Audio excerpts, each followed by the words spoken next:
বাবা এত মোরলা মাছ আজকে কি হবে গো? আজকে হবে এঁচড় দিয়ে, মোরলা মাছ দিয়ে, আর এই যে টমেটো আছে অনেকগুলো, 3টে টমেটো বড় বড়। ও এঁচড়ও আছে ওখানে? হ্যাঁ, পেঁয়াজ কুচো আছে। এগুলো মোরলা মাছ দিয়ে একটি এঁচড় রান্নাটা করব। তার উপকরণ এইগুলো: আলু, দুটো আলু নিয়েছি ছোট ছোট, আধখানা ক্যাপসিকাম আছে, পেঁয়াজ কুচো আছে, ফোড়নের জন্য তেজপাতা, জিরে, শুকনো লঙ্কা আছে। আর মাছটা এখন আমি নুন হলুদ মাখিয়ে নেব।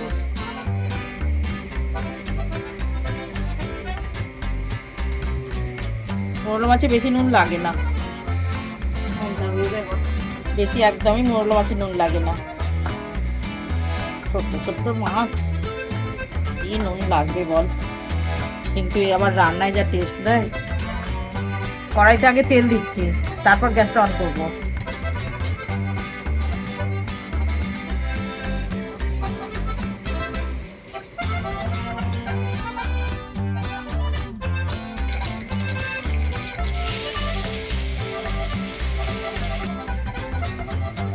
এবার রান্নার মধ্যে ঢুকবো। প্রথমে দিয়ে দেবো তেল, ওই তেলের মধ্যেই ফোড়নটা দিয়ে দিচ্ছি, তেজপাতা, শুকনো লঙ্কা, জিরে।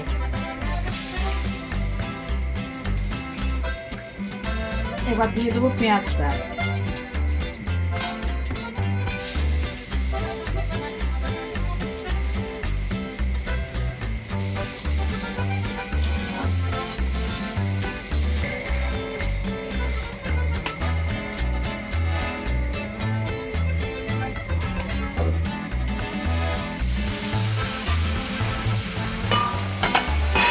ক্যাপসিকামটাও দিয়ে দিচ্ছি। এটা কে আছে রে? আমার গায়ে হেলাম দিয়ে শেষ দিয়ার দাঁড়িয়ে আছে। একটু ভাজা হয়ে যাক, তারপর দেবো এঁচড়টা। না, টমেটো ক্যাপসিকামের একটা সেই গন্ধ ছাড়ে না ভালো করে ভাজা হতে। টমেটো ভাজা হয়ে গেছে। আলুর থেকেও বেশি দরকার টমেটোটা ভাজা রে, না হলে না যেমন একটা টমেটোর থেকে কাঁচা কাঁচা গন্ধ ছাড়ে। এঁচড়টা দিয়ে দিচ্ছি।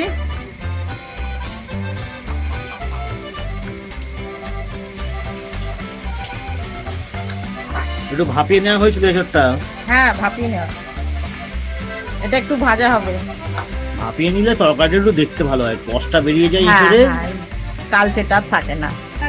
তবে আমি যাব, ওই যে গাড়ি দিয়ে দিয়েছে কোলের মধ্যে, আগে দাও তবে যাব। প্রথমেই আমি দিয়ে দিচ্ছি রসুন বাটাটা।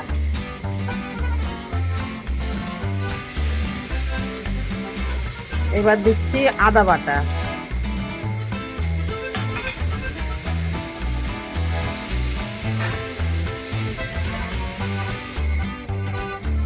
হলুদ গুঁড়ো দিচ্ছি 1/2 চামচ। এটা একটু ঝাল ঝাল করব, তাই আমি আমার মতে আমার ঝালের হিসাবে 1.5 চামচ দিলাম। এটা পছন্দসই, আপনাদের যেরকম ঝাল খাবেন সেরকম দেবেন। আমার এটা মোরলা মাছের এঁচড়টা একটু ঝাল ঝালই ভালো লাগে। স্বাদ মতো লবণ দিয়ে দিচ্ছি।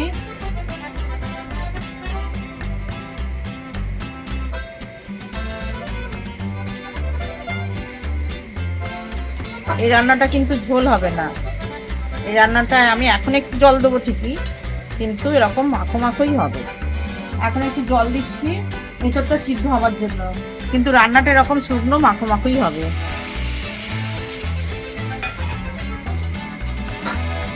আর একটু জল দিতে হবে।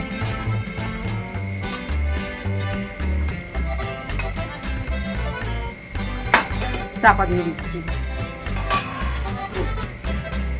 5 মিনিট করলেই হয়ে যাবে। ঢাকনাটা খুলছি। এবার মাছগুলো দিয়ে দেবো। টমেটো আছে না,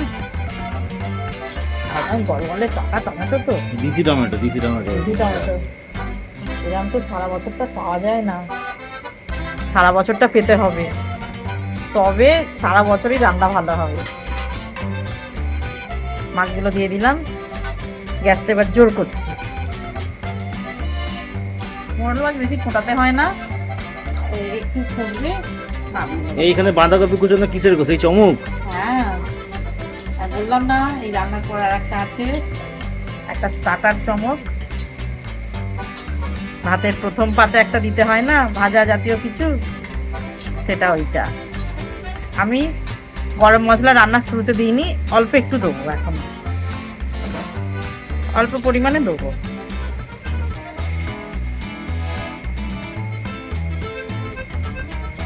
একবার আমি আমার তৈরি গরম মশলা আমি এটা ভিডিও করে একবার দেখাবো।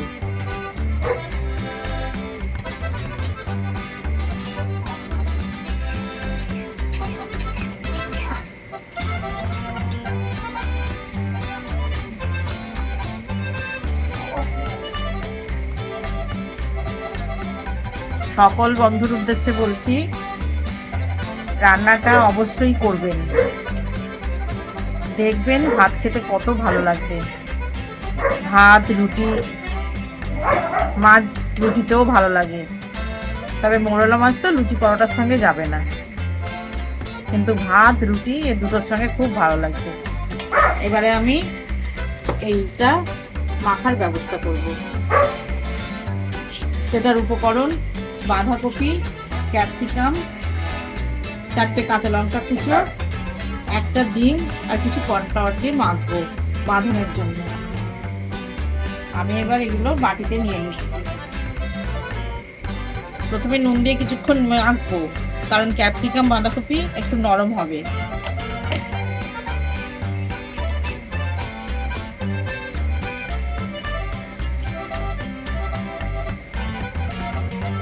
কে রে, কে কেটে দিল? এবার ডিমটা ফাটিয়ে দিচ্ছি। হলুদ দেব না,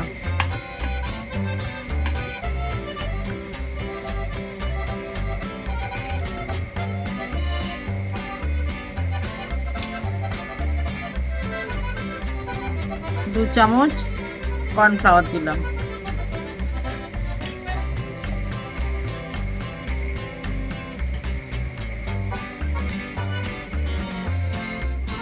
বেশি তেল দেব না, যদি পরে লাগে আমি এটা বড়ার মতো ভাজবো, এরকম চ্যাপটা চ্যাপটা করে।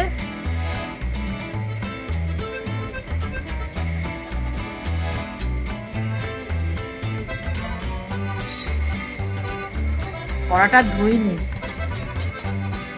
বলে ভালো হতো। বেশ বড়ার মতো ভাজবো, কাবাব টাইপের হবে, বাঁধাকপির কাবাব।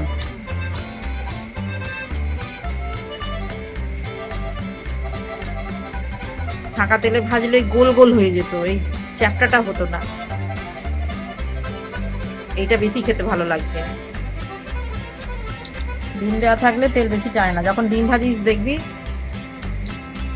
তেল তেল তেল হয়ে থেকে গেল তেলটা।